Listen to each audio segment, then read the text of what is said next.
Assalamualaikum warahmatullahi wabarakatuh. Selamat pagi buat adik-adik sekalian yang sedang belajar di rumah. Oke, sekarang adalah pelajaran IPA. Materi yang akan kita bahas adalah sistem gerak pada manusia.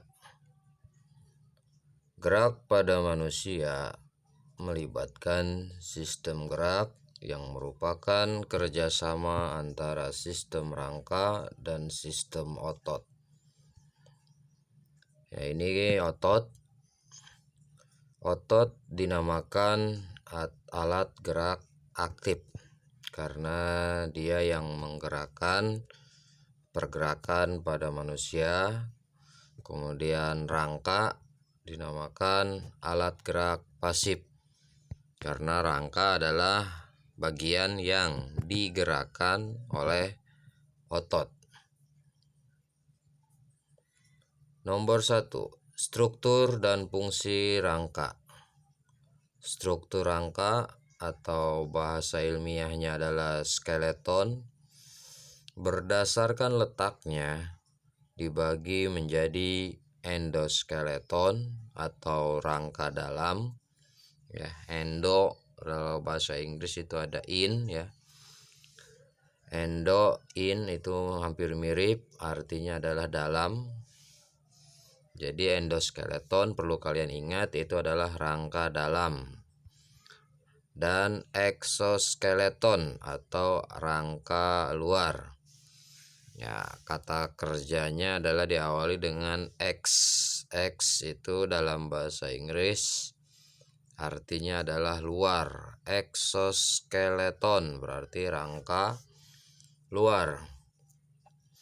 Nah, ini adalah contoh dari endoskeleton. Itu ada pada tubuh kita.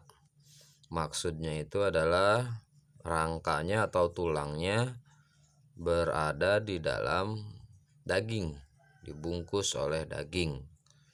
Ya. Dibungkus oleh otot. Maka itu adalah dinamakan endoskeleton. Itu contohnya. Kemudian ini penyu apa kura-kura ini? Kura-kura ya. Kura-kura dia memiliki tempurung yang keras ini yang dinamakan tulangnya. Ya, struktur tulangnya atau yang termasuk ke dalam eksoskeleton atau rangka luar.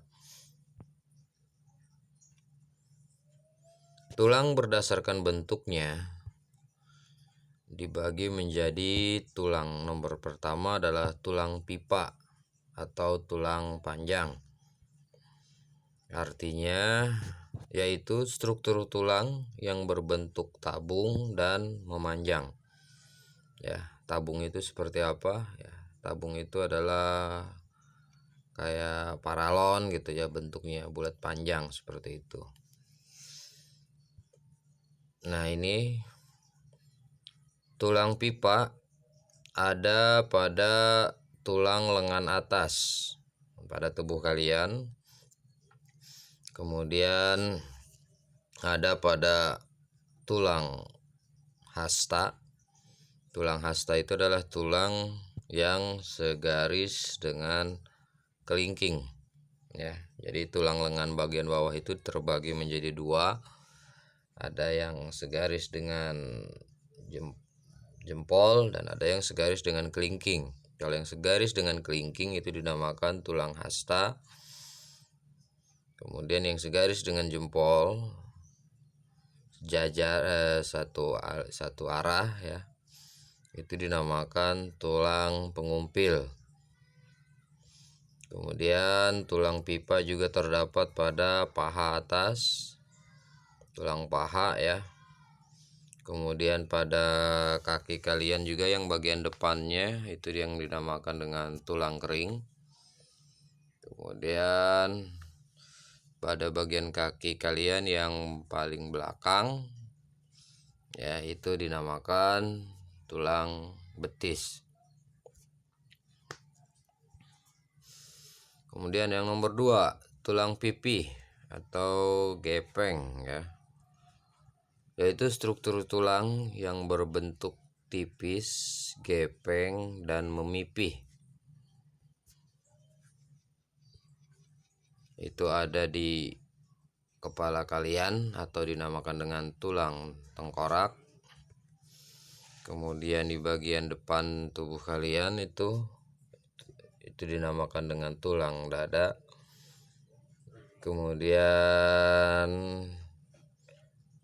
pada dada kalian yang kiri dan kanan itu yang seperti, kalau yang kurus agak kelihatan ya, itu adalah tulang rusuk. Kemudian tulang pipih juga ada di bagian belakang pundak, itu yang dinamakan dengan tulang belikat. Lanjut, tulang pendek, yaitu struktur tulang yang berbentuk bulat atau kubus dan berukuran pendek. Itu pada tubuh kalian itu adanya di telapak tangan atau pergelangan tangan. Itu terdiri dari tulang-tulang yang pendek ya, yang saling berhubungan.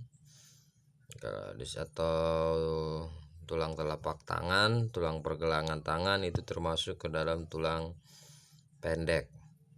Kemudian ada lagi pada telapak kaki atau pergelangan kaki, itu juga termasuk ke dalam tulang pendek ya. Kemudian nomor 4, tulang tidak beraturan, yaitu struktur tulang yang bentuknya tidak menentu ya, ada pada tulang wajah ya. Karena wajah kita ini yang segini gantengnya atau segini cakepnya itu adalah ditentukan bentuk mukanya adalah oleh tulang wajah, yaitu bentuknya tidak beraturan karena tidak semua bentuknya sama atau wajahnya sama. Kemudian ada lagi tulang tidak beraturan itu adalah tulang ruas-ruas tulang belakang ya. Kenapa dikatakan ruas-ruas? Karena tulang belakang itu terdiri dari tulang-tulang yang sepotong-sepotong ya. Satu ruasnya itu kalau dicopot itu bisa, nah itu memanjang dari atas, dari pangkal kepala sampai ke ekor. Itu termasuk ke dalam tulang-tulang tidak beraturan. Oke, sekian untuk materi kita kali ini. Nanti kita lanjutkan lagi di pembahasan selanjutnya. Diakhiri saja. Assalamualaikum warahmatullahi wabarakatuh.